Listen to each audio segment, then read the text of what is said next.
I feel like a lot of people that go into like STEM fields, or especially pre-med, people who are, you're going to work with people later on, we can sometimes become robots because there's like so much of like a studying focus, and it's like all about grades, or at least we think it is. So it's good to kind of take a break and like learn more of the humanities, read, write, things like that, right?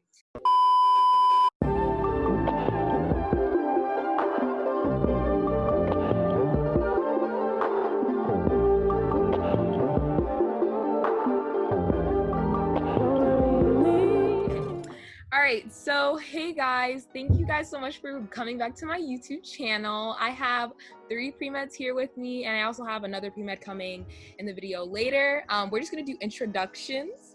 So first, if you guys could say your name, your year, your major, and if you wanna say your school, you can say your school, or at least say your state. And also a fun quarantine activity that you've been doing since we've been here since like March.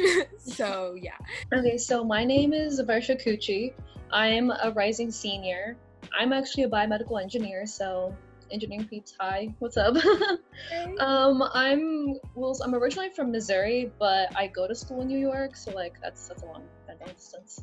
But yeah, I go to RPI in the Albany area. So yeah, and so I'm a dancer. I've been doing Indian classical dancing since I was like 5. And I've done like a lot of programs and stuff, and I kind of quit when college kind of started, and that's like one of the quarantine activities I've been doing again, like taking classes seriously, learning stuff, and I'm like learning more complicated items now, so that's been really fun and like exciting just to like experience that again fully. So my name is Paris. I am a rising junior, and my major is biology with a minor in public health. And what else did I ask? Oh, I live in the state of Maryland, and a quarantine activity that I've been doing is listening to a lot of podcasts that are like pre-med related, or they're like about Black Lives Matter. So literally just educating myself on everything, and it's been really fun. So yeah, definitely recommend doing that if you don't listen to podcasts. Hi everyone, my name is Grace.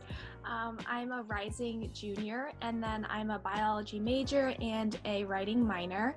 I go to school in Maryland like Paris, and one quarantine activity I've been doing is I've been playing a lot with my new cat, so yeah. Hi everyone, my name is Isra. I am a rising senior at the University of Texas at Dallas. I'm a neuroscience major with art history and political science minors, and I have been learning how to cook this past quarantine. I've always avoided it because my mom and older sister are really good, and I always get yelled at in the kitchen, but I've had the courage to try. And so I made a couple like different dishes, and I made bread, which is very relaxing. So yeah, it's been good. Nice. It sounds like we're actually like staying afloat for quarantine, even though we don't know how long we're gonna be here. So first things first, first question I have is, when did you know that you wanted to be a physician, and why? So it was less of like a instantaneous moment for me. I think it was more so I started volunteering at this small clinic that we have in our community, which is essentially a free clinic for people who are uninsured. And it was really inspiring to see like these physicians who gave their time for a service that they weren't going to get paid for. It was always like after work hours or on weekends that they were dedicating their time to. And my parents were one of the original patients at this clinic. A lot of my family is uninsured, and we live in a pretty underserved community. So it was just inspiring to see that, there's physicians who really believe in medicine being like a tool or like a right for everyone. And so I really wanted to emulate that in my future, but I didn't see myself like strictly limiting myself to like being a doctor until later on, where I had different experiences and I realized that, there's a responsibility component, there's a leadership component, and all these different components kind of fit together. And I was like, well, okay, so this is the career for me. And I don't see myself really doing much else. So that's my path right now. I kind of knew around when I was like 10, 11-ish time. I kind of, I guess, solidified again in recent times, literally, I think over quarantine, I solidified it. But I originally wanted to become a doctor so I have a younger brother. There's only two of us, and he's actually on the spectrum. He has Asperger's, and it was like a slow progression. He was like, my mom and my parents would talk about how he's like not doing as well as compared to his peers at school, and it started from there. Like he's like really good academically because he's like a savant, right? So academically he's like amazing, but when it comes to like interacting with his peers, he's a much lower on in terms of level compared to like us normal people. So, oops. So yeah, it started from the teachers like telling my parents and then telling them how my brother's not doing as well in terms of social and emotional IQ and stuff. And then it ended up with him being more aggressive, being much more angrier, and just him kind of starting to lose control of his emotions and stuff when he got, in the midst of arguments and stuff. And so my parents went to a lot of people, like a therapist and a couple psychologists, and it wasn't until I think they saw a psychiatrist that they were able to help, that the psychiatrist was able to help my family, right? Because like at that point there was a lot of negativity. I was crying more often because like it was horrible, right? Like the fights were horrible and stuff. And so yeah, the psychiatrist like diagnosed him, and like I really learned then, and I kind of learned more also in AP Psych. That's when I really tied everything together later in high school. But yeah, the psychiatrist first understood what his behavior was, learned his feelings, like why is he thinking this way? What is he actually thinking, right? Because he's not very good at expressing his emotions, along with he doesn't understand other people's emotions. And then he was able to diagnose him medically. Like he understood him biologically and was like, okay, so here's what's happening with him biologically, and here's why he's acting here's why he's acting out, why he's behaving this way, why his social stance is this way. And that, bringing that positivity to my family, bringing him more peace, he was able to focus better too, because he also had ADHD. So that plus his like other therapy and stuff really helped him calm down and really helped him focus better. So I think seeing that turn really made me feel like, okay, this is like what I want to do. Like I felt horrible, I cried, and I had to like learn how to deal with this. And like, yeah, there were a lot of ups and downs. There's still ups and downs, but like I've seen what psychiatrists can do. So like that's why I'm really into psychiatry. Like I hope to become a psychiatrist one day. But yeah, that's kind of how I started. And then I kind of lost touch with it in knowledge because I'm an engineer, right? So I was wondering, is this a path for me? Like I'm also like in terms of academics, it's like tougher for me compared to other pre-meds out there. So I was like, why am I doing this? And then over quarantine, I was like learning more about current healthcare times and like how, especially like race and other prejudices come into play, how people don't get treated. And I'm like, what is this? So that definitely breathed that impact. And right now, I'm like trying to do it more in terms of, educating people about prejudices, how to not be prejudiced, and like how to help people of all kinds. So yeah. For me, I've been saying I want to be a physician since I was like in kindergarten when they would ask what you wanted to be. But like back then I didn't really know if this was for me until maybe I think I was like 11 or 12 when my niece was born, my first niece, and she was born prematurely. And she was like 1 pound and a few ounces, like kind of translucent. It was very, tough to see her in that state and not know if she was going to make it. But because of like the technology we had and like the neonatologist we had, she was able to like grow to be a healthy baby. And now she's healthy. You wouldn't even be able to tell she was a preemie. And then like, I thought about how I would want to impact the world like that, like to leave a legacy behind with my patients, like, to be able to like say that I helped this baby and then I helped the whole family by the, pursuing medicine, going into medicine. So I think that's what like led me to really to pursue it still. But I had lost like my motivation to do this just because of how hard it is to be like a biology major. It can be like tough and discouraging at some times, but I think after events that I've seen currently during this quarantine and like the fact that the healthcare system has a lot of prejudice, like Varsha was saying, I just think that we still need to have more diversity and like especially female physicians. So that's why I'm going to still pursue it. I can add on to like what everyone else said. I agree. with a lot of the points that you guys brought up. I think for me, it was mainly like a personality kind of assessment of myself, of what exactly I valued in my life, like long term. And I think I learned a lot about myself in that, like, for me, I get my most gratification out of like helping other people, no matter like the income at the end of the day or whatever. It's always just been like getting that direct kind of gratification from helping someone. And so I was looking at like career paths that involve that, and there was doctor, nurse, PA, like all the kind of health related professions. And I think for me, the reason why I like narrowed down doctor is, again, there's like that leadership aspect to it. And also I just feel like for me, when I'm helping other people, I kind of like, my own personality trait is I kind of want to do like my plan. And of course you have to work with other people, but I like that the doctor gets to choose the ultimate kind of treatment plan for their patient. So I think for me, yeah, it was kind of just like learning about myself and kind of what I wanted and what makes me gratified, and that made me end up choosing pre-med. Okay, wow. I'm like so happy for us. Like all of those stories were really motivational. Okay. Next question I have is, what is one thing that you would tell your freshman self about going pre-med? So definitely set up a study plan and learn how best you study. I know that's something that like I was still kind of in my high school mindset where I was like, I can study like the night before or, 2 days before the exam and I'll be fine. And it caused a lot of stress, and sometimes I was not fine. So learning how to like set up a study plan, and that's something like as a rising senior, I've been reading up a lot about like MS1s and how they like adjust to the new medical school life. And they're all like, dude, it's studying 8 to 10 hours a day. And you really have to set up a plan, and you need to like figure out how best you work and what time best you work, because there's no time to waste. And I think if you start establishing that freshman year, it's going to help you keep your like numbers up, right? Which is like very important, but B, like it'll just keep you so much more sane, and it'll allow you to like add in the extracurricular times and like, your own hobbies, because you need a personality. So definitely figure out your study schedule. I think something that I kind of, whenever I see a freshman that's like interested in pre-med, that I tell them personally is really like explore other career paths, because medicine is such like a long journey.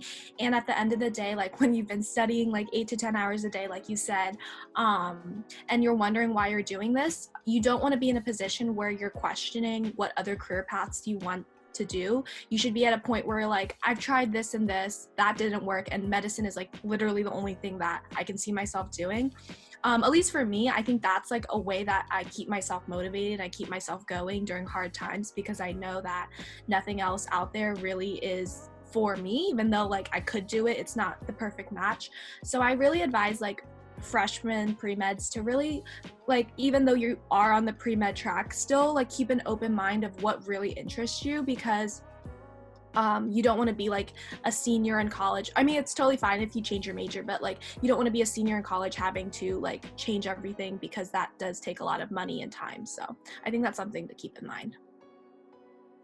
I think I would add on to what Isra said earlier in terms of keeping a study plan and a study space. Like, that's one of the hardest things. Like, my freshman year transition was horrible.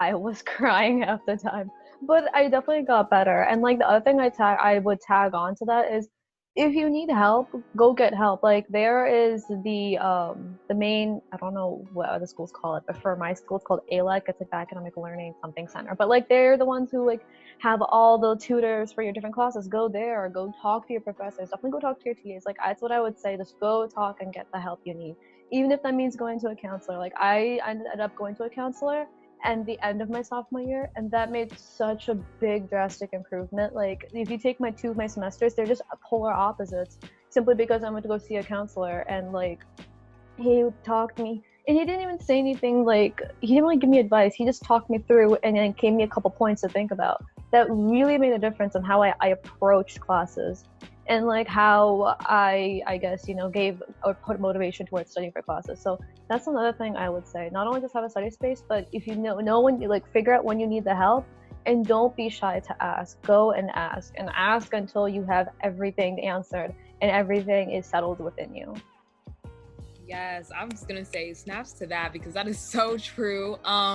Mine is kind of like about experiences that you may have as pre-med, because you have to obviously get like research, internship, shadowing, all these different things to like make you a better candidate. And a lot of times you may think that like, okay, you apply to all these different programs and sometimes you don't get in, and that shouldn't discourage you from still pursuing medicine. That doesn't mean you can't do it. It just means you have to like still strive to keep applying until you get a yes. Like, it may be discouraging, but you can do it. And I think I was definitely discouraged my freshman year when I thought I was not going to get into an internship that I applied to, and I got waitlisted, and I was like, I don't think medicine is for me because I just can't even get into this program. But in reality, it's just one little obstacle. You can still pursue other avenues to still get like experiences in the medical field. So don't get discouraged if you get no's along the way. The next question I have is to share any pre-med experiences, clubs that you've taken advantage of since being in college. And you can also say any like experiences in general that aren't pre-med related, just so that we can like talk about like how we also are not just pre-med, we have other things going on. So yeah, whatever you want to say. So I've kind of done a lot. One thing I read is you want consistency. I like doing different things until I kind of find that one perfect thing, right? So I'm Indian, so I've been on the Indian Students Association, and like I was on board 1 year, then I've just kind of done activities with them because like all my friends are there. I've also done like the dance teams because like I said, I'm really interested in dance, and like I got to do like Bollywood dance. I've never done that before, so that was pretty cool doing that. And in terms of pre-med experiences, there's not so many clubs at my school. There is like Global Medical Brigade. I think maybe you guys have heard of it. But there was that club, and I liked it at the beginning when we were doing like volunteer opportunities and stuff. And later in the year, you do the mission trip, and that was something I couldn't do just because it's a lot of money, right? So like that wasn't something I could put my time to. But that was pretty interesting. But at the end of the day, I didn't really feel like I got everything out of it. Like I did feel like I was fully connecting, because a lot of the kids who are in those programs there's a 7-year program at my school that goes to they matriculate to the nearby medical school. So my friends are already on that path, and I'm like different. So I couldn't really connect and fully understand my own experience, if you get what that means, from them. So I kind of like gradually just drifted away from those clubs. And then recently, I think like Paris said earlier, like seeing the news and just learning how medicine, they're flawed human beings, like we see the articles and stuff. And like seeing all that, I realized, okay, so there's still a lot of change that needs to come. There's a lot of change that needs to come in us as future healthcare providers and other, healthcare professions like physician assistant or nurses. So me and two of my very close friends, we decided that we're gonna like create this initiative. It's literally called what is it called? Thank you. Yes, it's Health Anti-Prejudice Initiative. I forgot that first. But yeah, it's basically an initiative where it has 2 goals. We're going to be discussing, and educating all of us who want to be involved and are involved about the different prejudices, like being anti-racist, being pro-LGBTQIA, or like, being pro-woman, being pro everything that is basically for minorities, and uplifting them, and also teaching others how to not be that prejudice or feel that prejudice towards these patients, because we're ultimately there to help patients of any kind, right? And my second goal is to also uplift and support and encourage these minority groups into going towards pre-med, because like I think I read about the Black community, because some communities, some parts of the country, they have lower opportunities, and simply because they didn't do enough internships or shadowing or something, because they were doing, for example, jobs or whatever, they're not seen as competitive compared to the the rich kid, or like the other Caucasian kid, whoever has the opportunities. They're not seen as competitive, even though their grades and MCAT might match up. So it's also to uplift and support and push them towards going towards whatever healthcare profession they want. So I decided I would just create my own club to do that. So yeah. For me, I have been in MAPS, which is the Minority Association for Pre-Medical Students. That's on my campus, and I just did this my sophomore year, and it's been really cool to like connect with other pre-meds from different years and then get their expertise as far as like how I should go about it at my school going into medicine. And also what was the other thing I meant? Oh, I'm also on the regular pre-medical club, which is, you know, with all pre-meds, not just minorities. And we do a lot of different like social events and stuff like that. And I volunteered at my local hospital, which was really cool because I was able to talk to like patients that were like 70, 80.